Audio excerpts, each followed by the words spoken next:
Hello, everybody. Welcome to the Truth Will Set You Free show. I'm your host, Linda Diane Wattley, and this show is brought to you by TLBTV and the Liberty Beacon Project.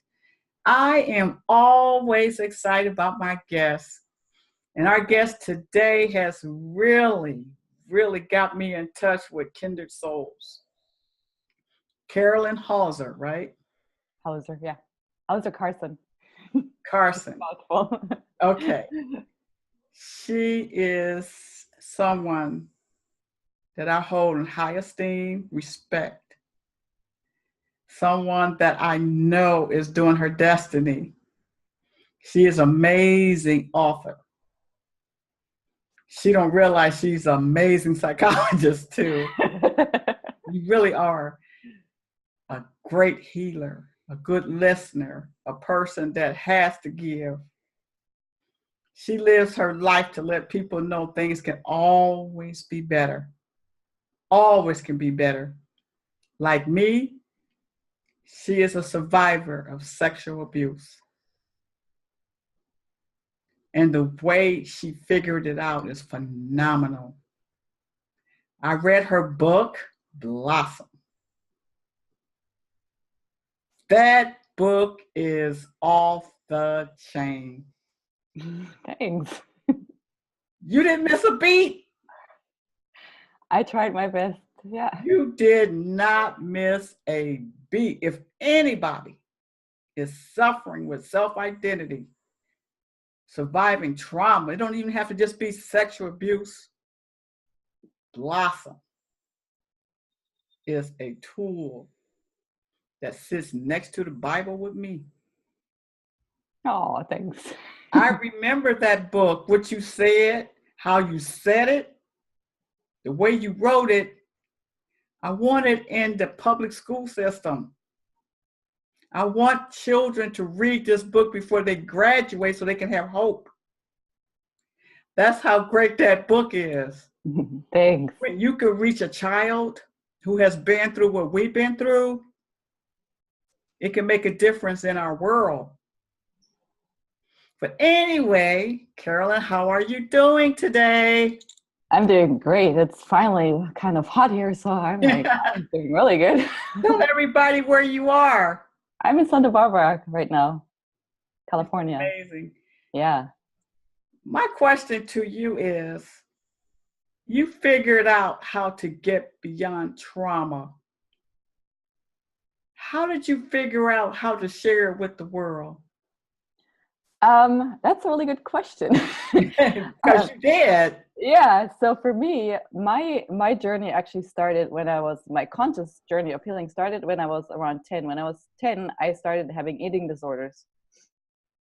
Okay. Bulimia and anorexia. And it took me until my early 20s to actually figure out how to heal from the eating disorders. And my parents divorced, and there was sexual abuse during that time too.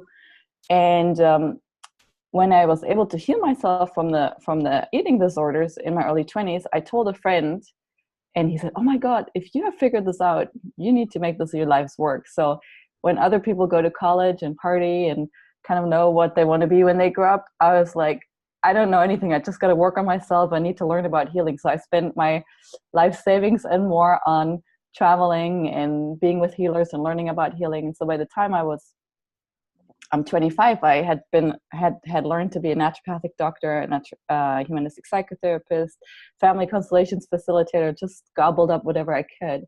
And then by the time I was 30, I really thought I knew it all, and I had worked through everything, and I had my first child, my daughter, and I felt good about life. And then when she turned 3, memories of early childhood sexual abuse came back. So it was really a surprise for me because I thought I had worked through it all.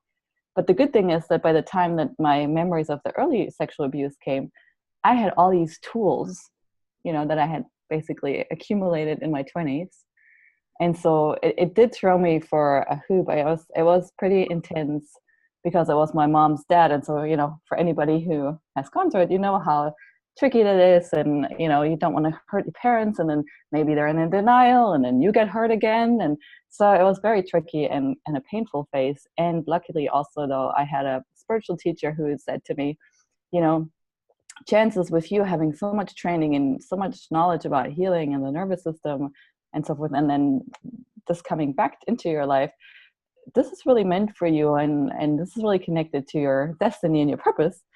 And I'd always known that I wanted to write a book. And so I was like, okay, I guess this is the book. And so before I wrote the book, I actually took a bunch of a group of women and myself through the journey and took their feedback and then put it together into the book.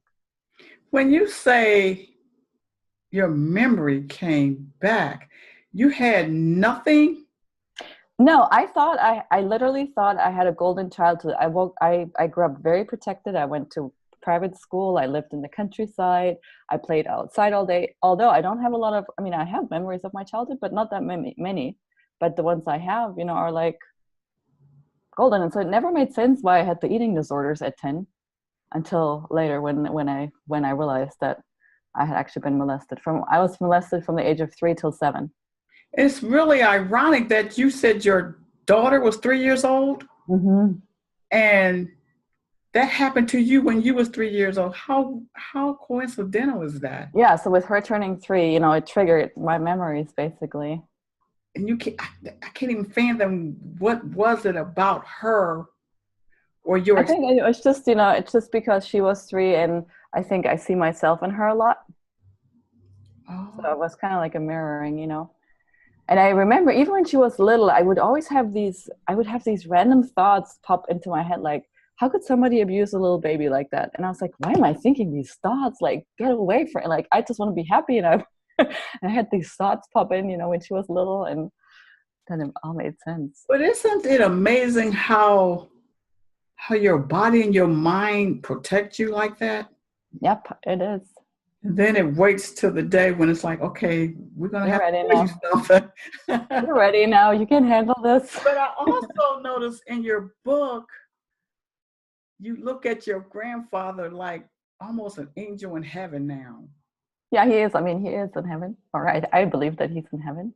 And you know, you've read my story in the book. So from my grandparents grew up during World War II, and my grandfather, he basically saw his parents so they were Germans, but not living in Germany. They were Germans living in Yugoslavia. And a lot of people don't know this. The Germans that were no longer in Germany were actually persecuted by the, you know, Russians or whichever country. So in this case, the communists. And so all my great grandparents and my grandparents were put in internment camps as children, and I lost 4 out of my 8 great grandparents in those camps, communist camps. And so my grandfathers, you know, watched his parents being basically beaten to death and dying in those camps, and so then he became an alcoholic. And you know, it's understandable where the stuff came from. So you feel like all that connected to him coming after you as a 3-year-old child? Well, oftentimes with sexual, you know, people think that sexual abuse has to do with men just not being able to control their sexual urges and so forth. And what I've learned is that it is much more, so in his case, he was an alcoholic. So that, you know, he was just in a haze, basically. I don't think he was really consciously aware what he was doing. He was just, you know, intoxicated. And also for a lot of people that molest children, I do think it's really more around them feeling utterly disempowered and then needing to do something, right? And child is super helpless. So it's the easiest way to kind of, you know, if you as a person feel worthless and have no self-esteem and very powerless, it's very easy to then go to somebody who's weaker to make yourself feel better, in a sense. And I'm simplifying, obviously, but. Right. So when your memory came back, was it a feeling or was it something visual? So I just had feelings, and then I started talking to other people and got a recommendation to go to somebody who did hypnosis and I didn't know what it was called, not rebirthing, but something like regression. And so he was kind of like a shaman or something. And so I went to him, and the first thing he said is that, you know, I'm only going to work with you if we both can agree that whatever comes out, you understand that it's not about figuring out who did this to you or what happened. It's about you really learning that you made a contract with this person and learning about your lesson in life. I'm like, okay. Wow, wait a minute. So what came out of so when he basically led me back to the moments, and I got some images, and I have some memories now. And for me, what I learned from that was all around learning and seeing in those moments how I gave away my power, how I made choices to sacrifice myself, right? So As a 3-year-old? Mm-hmm, as a 3-year-old, I could have gone to my parents. He wasn't really. He wasn't threatening me or anything. But we do these things, as children, we do this out of a blind love for the people that we love, right? We don't want to get them in trouble, so we sacrifice ourselves. We do it out of love, and we all do it, and there's nothing wrong with it. It's part of being human. And what's so kindred about what you're saying? Because for me, I remember when I was 3 years old losing my virginity. But yet I didn't feel like it was something to share with anybody. It's just like, you just don't say anything. Yeah. And, Like and part of it is that person, and you feel like this person knows life better than you. It's not a question of right or wrong. That's what I think a lot of people miss.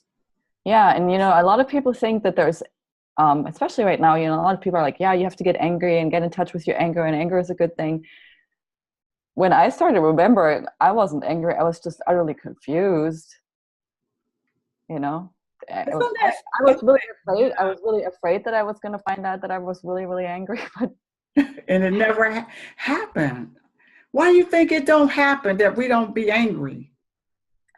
I think, especially when it happens so young, I think it's just super, super confusing, because like you said, it's a person that you love, and then they do this thing, and sex, sex is nothing. Children shouldn't even be something that's anywhere near their consciousness, right? Their body is not ready for it, and it's just completely overwhelming. But it didn't stop there for you, even when you went into, I think, around the age of 11 with the mother's boyfriend? That was when I was 12. Mm-hmm. Okay, you were conscious of what he was doing. Yeah, and then again, I didn't say anything because I wanted to protect my mother. Wow. Right? I didn't want her to feel bad about being with someone like that. So you were protecting your mom. So you become a martyr. Yeah, and this is part of the programming that we're all up against, because as the weaker gender, we have fallen into believing that we don't have a choice. We need to do things in order to survive. Right. And not so long ago, that was really true. If you didn't do it, you were going to be killed. Well, right? Tell me this. Okay. Because Blossom, that book seems like that should be your name. Thanks. Because you're still blossoming from your journey. How did you not attack him once you realized what he had actually did to you? You mean my grandfather or my mom's boyfriend? The boyfriend. Because did you love him too, or was it about your mom? Well, with him, he was Italian, and I really liked him because he brought, because he was Italian? Yeah, so he brought a lot of great things to our family. My mom started cooking Italian food, and he brought the Italian way of life, and Italians are very family friendly, and so I did really like him in that part of it. And then they're contagious. Yeah, and then the other part was really confusing again. And so with him, he, at first he was just touching me inappropriately, and then I also had a younger sister at home who I was never sure what was happening. So that was actually the more detrimental to me, was just constantly, I basically had to grow up like this because I was like a watchdog for my sister. And I still to this day don't know if something happened or not happened, or, so I had to work on all of that also. But with him, there was a point where he really came after me and kind of like, I know he would have done something more. And I actually did free myself and ran away. Like, my parents were not living together at that point, and so I was at my mom's house and I freed myself. I had I remember just having a lot of strength all of a sudden, and freeing myself and running to my dad's house. And then eventually my mom noticed that I wasn't cleaning up her boyfriend's plates after lunch and so forth. And she started like prodding and asking what's going on. And then that all came out. How did that go? Did you win, or was you somebody causing a problem? It was pretty much like, okay, you know, you've been wearing mini skirts and you shouldn't really do that. And that, you know, I think my mom had a lot of guilt, and so, and she's just going through a divorce, and he was really her emotional support. So, and that, you know, for me, that became the bigger one, that she actually kind of sided with him and not kicked him, you know, she didn't kick him out.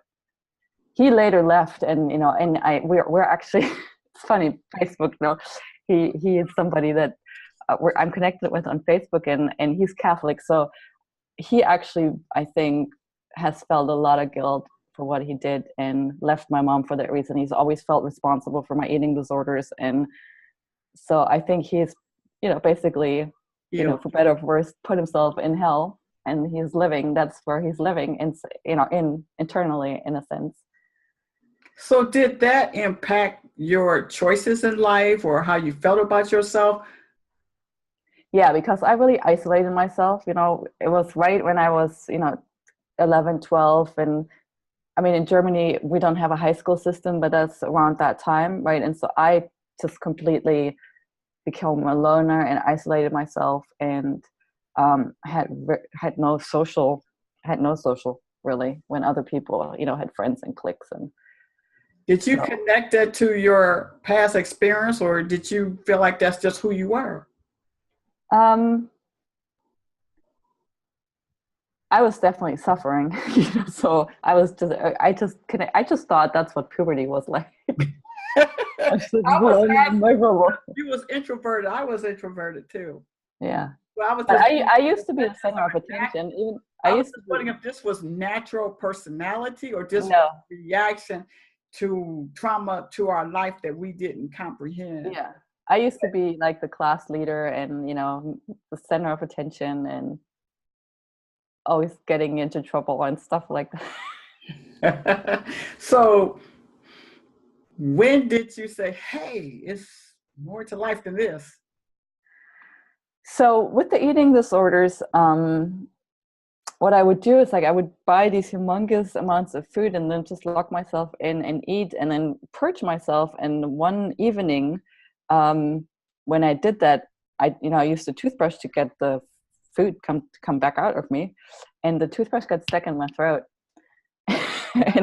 and for a moment, I got really, I got scared shitless, basically, because. How did you know to do that? I mean, did you see someone doing that? That's a good question. I'm very creative. How did you know that you needed to bring it back up? I just wanted to get rid of it. I just wanted to get out. And so you try everything that you can to kind of make yourself throw up. And so with that moment, I realized that if I wanted to have, I've always known that I really wanted to have children. And so in that moment, it just was really clear that if I kept doing what I was doing, I wasn't going to live to be 30, and I would not have children. And so that kind of was my wake up moment. And then I found a modality, Family Constellations, which I'm trained in now. Now, what is that actually? It is a process that helps you make your subconscious patterns visible. And when you do that, it also helps you to let go of them. And so oftentimes we do the things that we do because of subconscious patterning. Right. And so it's a very quick way to really get to the root cause of an issue and solve it. But you also said that in America, that's not too popular. Why? And you said you had a reason to understand why.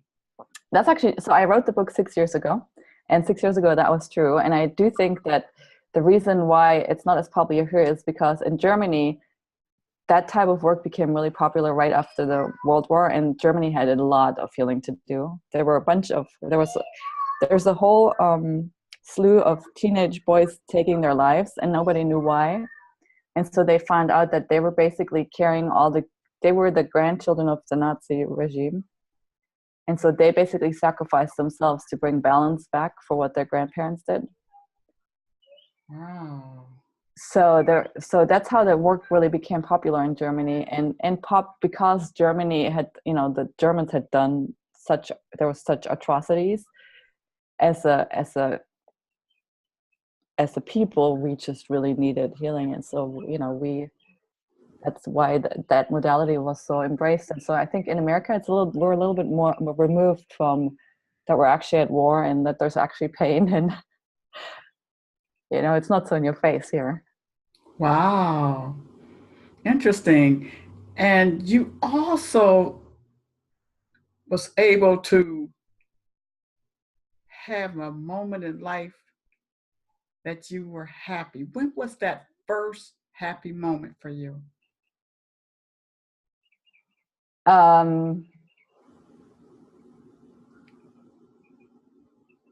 So there were several, but for me, it had to do with really being able to find peace and connect with myself. And so I traveled to different places, and one of them was La Gomera Island, which is one of the Canary Islands. And I just had a moment at the water, sitting at the water, and just feeling completely, at one. That was your first feeling of getting out of that dark side of life and going into a light side. And you also was emphasizing on how important it is for you and your mother.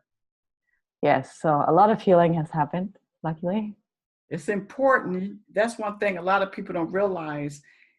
When you come to the realization of the things in life that have hurt you, that bond with your mother is critical to the continuation of experiencing joy. Tell us how that developed and blossomed for you. Yeah, so for me, really the family constellation work helped me a lot, because in that work, the premise is that our parents, all they really owe us is life. And by virtue of our birth, they have given that to us, and no other human being will ever give any greater gift to us, whether we like it or not. I mean, it's another question. A lot of people are mad that their parents gave them their life. Like, why did you even birth me? So that was, that, like, really getting to a place where I could be grateful for having been given a life and having it been given from my dad and my mom. And then seeing that there were just two people, they didn't raise children before. They never done this before. They came with a whole bunch of baggage, and finding compassion and knowing that doesn't mean that I have to not have my needs fulfilled as an adult. Because for a long time I felt like, there's like, I will always be damaged because I never really got I never got the protection I needed as a child. You use the word damaged. Yeah, from the sexual abuse. A lot of people, I think, feel that they're permanently damaged. When did you realize that you weren't? Pretty much when I started healing, I realized that it had much more to do with, so that trauma is really not a psychological or a mental impact. It's much more an impact on our nervous system and our body. And we don't have power over other people or what's happening outside of ourselves, but we do have power over our body and how we feel, and how our vibrational state is, and how our nervous system responds to things. So how do people get a grip on that aspect of themselves? Because no one really tells them that they can have some input on just how far it can be damaging or uplifting and healing. How do people come to that realization, and what is the first step that they can do to help themselves? Yeah, so I think a first step is really just for people to hear that in order to heal, it's not about forgiveness work necessarily, or psychological work or processing or anything like that. It's really about learning to be in your body, and then learning to use your body to work with the energies that are present in your body, so that you can transform the negative energy that's gotten stuck in your body from the abuse or the trauma into positive. So you're using your body as a transformer, basically, or a transmutation instrument. And that's a skill. And that's what the book is about. I know. But plus, I also have a kind of a taste of it on my website as a free gift if people want to go there and before they buy the book or just quickly learn it. That's the beautiful thing about it. You make people realize how normal they are. Yeah. Their reaction to life is very normal until they find a way to realize you have to get in touch with your nervous system. Your nervous system is the one taking all the blows. Yeah, and your brain, when trauma happens, what happens to your brain is basically that your reptile brain, which is at the bottom of your, so here at the bottom of your brain, this is where all the information comes in. Wow. And it's the brain that is very instinctual. It's connected to survival and fight or flight. Right, so imagine that that's the brain that makes all the decisions. Like, how good can you be at what you do in life, and how relaxed and how productive when you're constantly just in like survival, right? And so when trauma happens, this brain takes over much more quickly than in a normal person who hasn't been traumatized. So a lot of the work is like helping your brain so that this part of the brain relaxes, and you can actually use your, the big part here where the brilliance, this is where your brilliance is, and your resourcefulness and your genius, your creativity, your connection to spirit, right? So it's really about learning to calm this part of the brain down so that you have access. And it's part of the nervous system, right? The brain is part of the nervous system. So I don't want to make it feel so vague. It's like very practical and very physical and scientific. So what is one thing a person can do to support that part, to bring it into focus, to realize it needs help and you helping it? Yeah, so anything that will bring you into your body. So for example, you could, when you're washing the dishes, you could feel the water on your hands. So anything that brings you to being present in your body, you could walk barefoot and feel the floor on the ground. Those are just some exercises that will help you strengthen the muscle of being in your body and being present in your body. And then there are specific tools, like I said, but that's a good starting point. Breathing, there's the out breath generally, like long out breath will help calm the nervous system.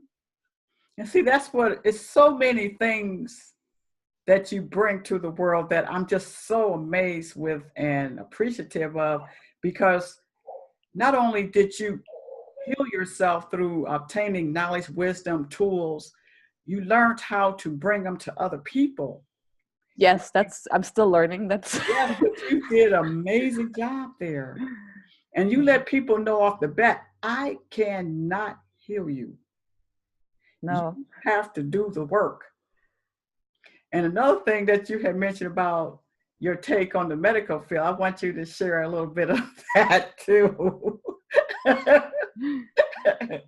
Yeah, I mean, our medical system really looks at you as if you're broken and you need fixing. And the thing is, fixing would imply that you would go back to the way you were before. You're not going to go back to the way you were before because you're a different person now, right? So it's really about integration and not trying to just put a Band-Aid or trying to cut something out or taking something so that the pain goes away. It's really about like embracing it and making it part of who you are, and then being proud of who you've become too, because for anybody there's a gift in what happened if you can learn to see it and obviously learn to love yourself, right?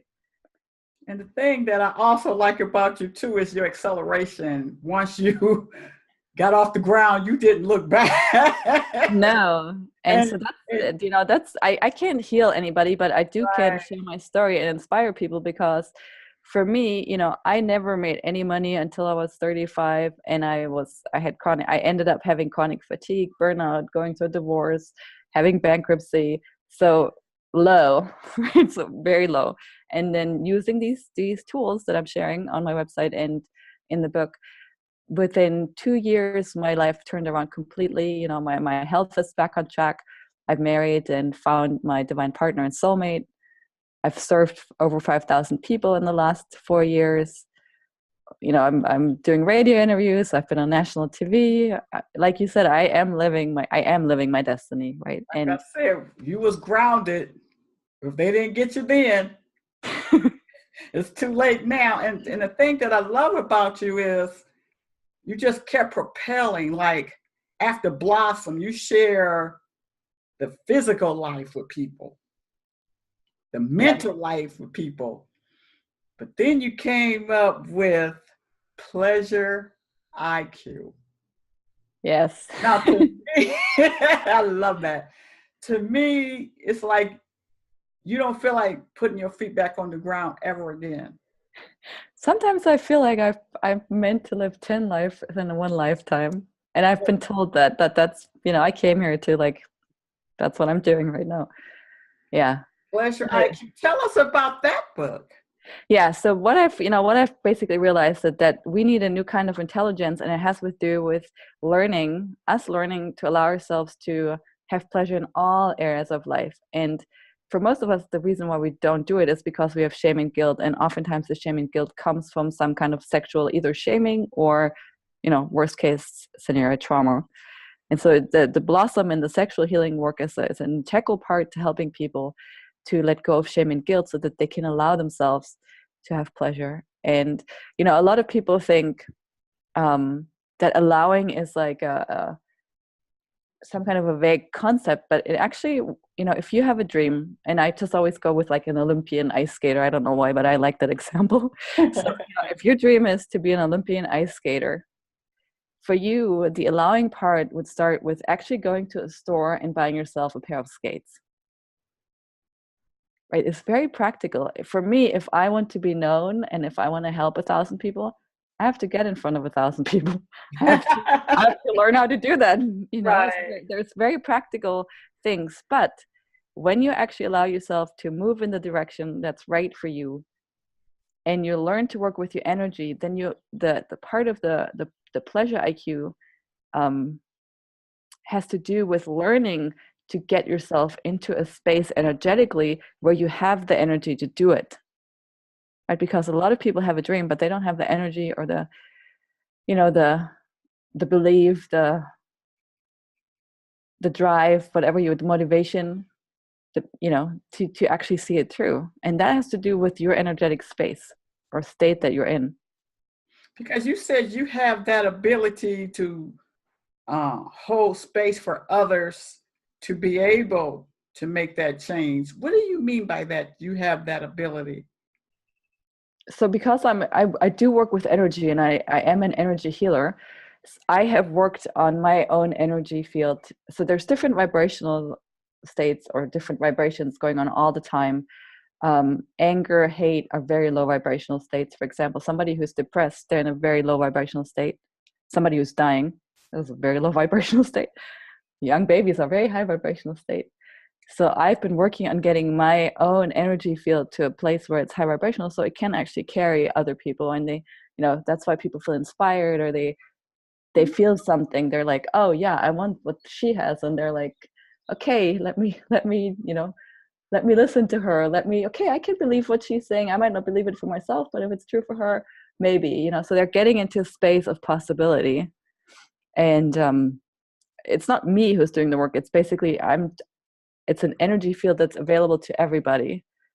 And people can just see that it's possible through me. And it's almost like there's different clouds around us, and some of them will help you be more positive and others be more negative. And I'm connected to the more positive one. And so you're like, okay, if she can connect to that, I can. I'm just bringing it to awareness. Seminar you be doing, or is it a?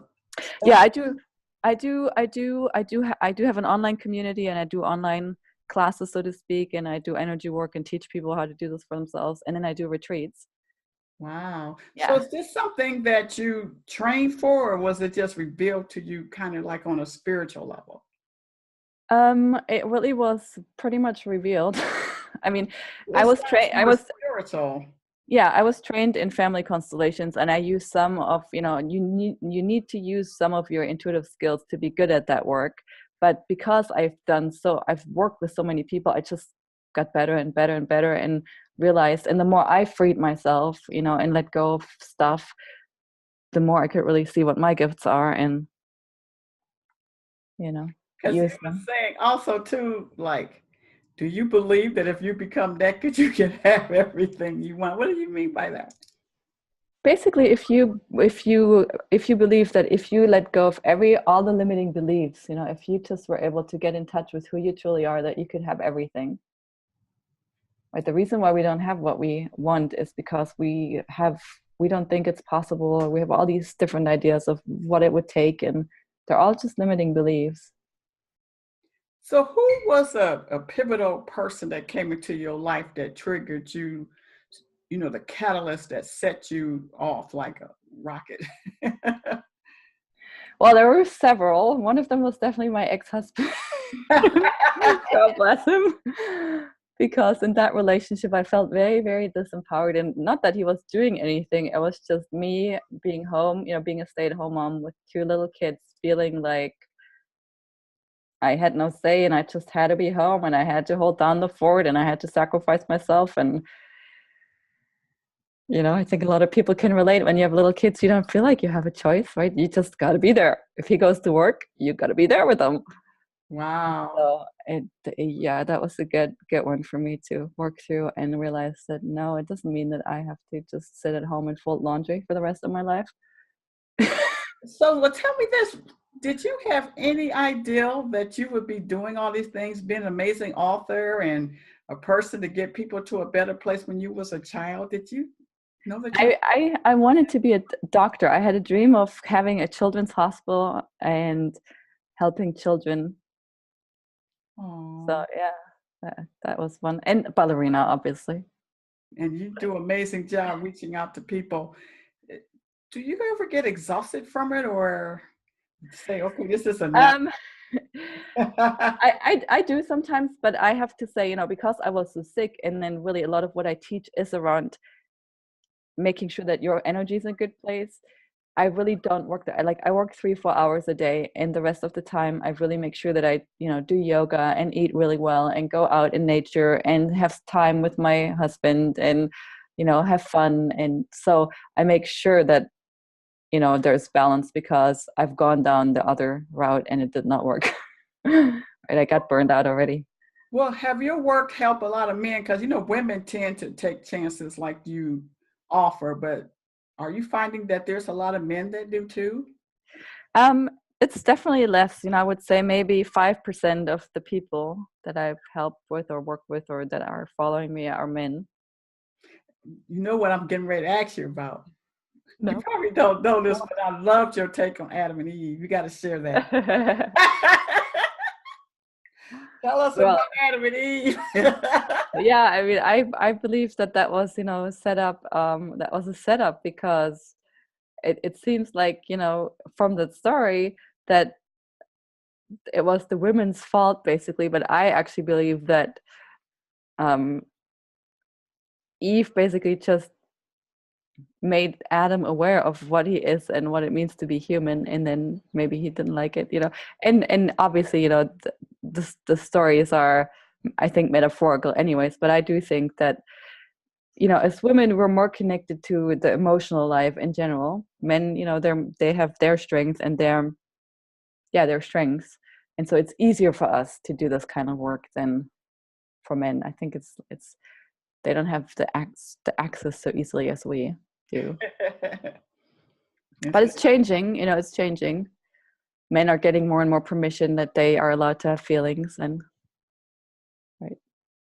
I just feel like we took a bad blow that I don't feel like we deserve, because I feel like we was just letting you know that you really wasn't where you thought you were.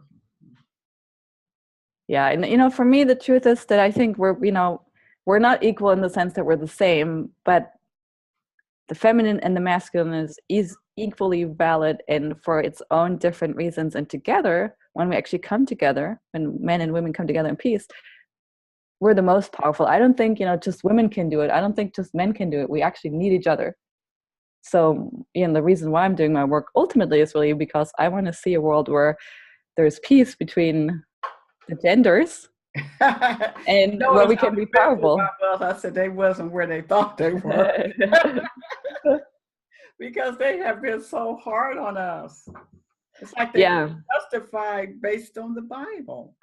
That's what we think, but also, men are victims too, because they have been taught to believe that it's honorable to sacrifice yourself for your country, for example. You know, so many men have sacrificed their lives and, you know, fallen to think that that's what they have to do to be an honorable man. That, you know, like what kind of life is that, where you like have to sacrifice your life to be honorable? Wow, I didn't think about that. Yeah, so we've all been doomed, basically, and duped. They don't have it better than we, you know. They might have it a little worse than we realize, huh? I Yeah. appreciate you sharing that with me. Yeah. I'll have more mercy on them. You have to lighten up too. Yeah. So if people wanted to contact you or interested in those amazing books that you have written, how do they do that? The best way is to go to womenintheflow.com. That's my main website. And you can find the book there. You can apply to have a conversation with me about the retreats or working with me in other ways.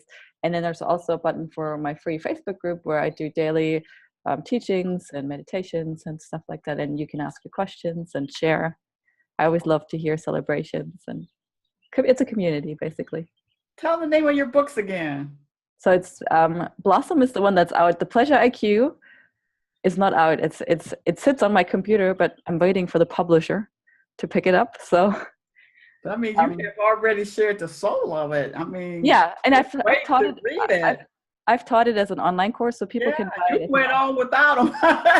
Exactly. That's why I said you are so phenomenal. It's so prominent and profound that it has so much to give. You're not even waiting on people that can hold you back from bringing it. A lot of people wouldn't even share what you're sharing because they waiting on the contents to be boxed in or labeled and titled. But you just going on with the substance of it. Like you were saying that it's even better than the law of attraction. Now, before you go, give us an idea of why you feel that way. The law of attraction is just one law. You know, the law of attraction states that like attracts like, and we think it just has to do with our thoughts.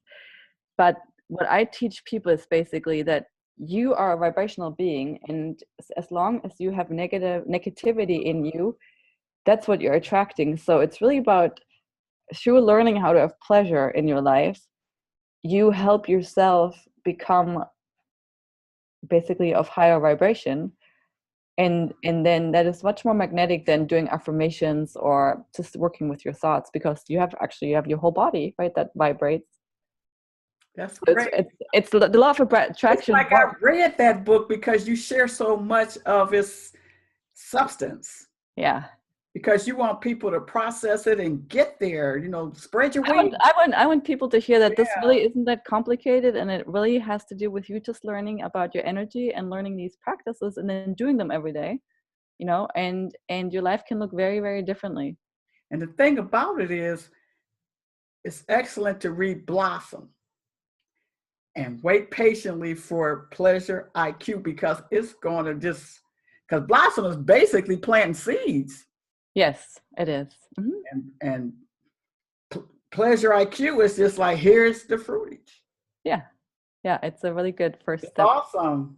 Yeah. And you're just such an appreciative soul for me. I'm glad I found you. Thanks. Yeah. It was so awesome to see how you just blossom like a butterfly. Thanks. It's just unbelievable. But Carolin, before you go, you are on the Truth Will Set You Free show. Give us a truth to remember you by. That's a good question. So one of the truths that really I know now is true in my life is that if you want something, if it's a real heart desire, coming from your heart, whether you know that you have a soulmate, or you know that you're meant to be a musician, or you know that you're meant to have great impact in your world, or whatever it might be, it's a spiritual law that this is in you because it's meant for you. And I didn't, I kind of knew that, but I really knew it when my husband and I, we've been looking for each other for 20 years. And, I've been in relationships, he's been in relationships. And then when we got together, and the whole time I was in relationships, I always felt like, something is missing. And I kept thinking, oh, I just have to love myself more, or it's just this fantasy.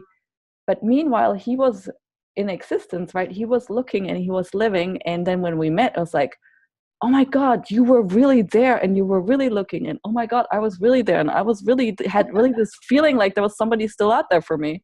So, what you want wants you. It's absolutely true. You are a living witness of everything that you share. Yeah. It's like I get an email from you, I could just feel you. Thanks. Yeah, I love writing. I think writing is one of my. You're just out there. Your spirit is just so dynamic and vibrant. Thanks. It's something I honestly appreciate. Thank you. It's really stimulating because this is evening here for me, and I feel like taking care of things, just enjoying your energy, your spirit. It's just your transparency. Thank you for sharing yourself with the world, Carolin. My pleasure. And more than anything, you have to come back when your book come out. I will. All right. Hopefully soon this year. Have a wonderful rest of the day, and thank you for being on the Truth Will Set You Free show. Thanks. Take care. You too. Bye-bye. Bye.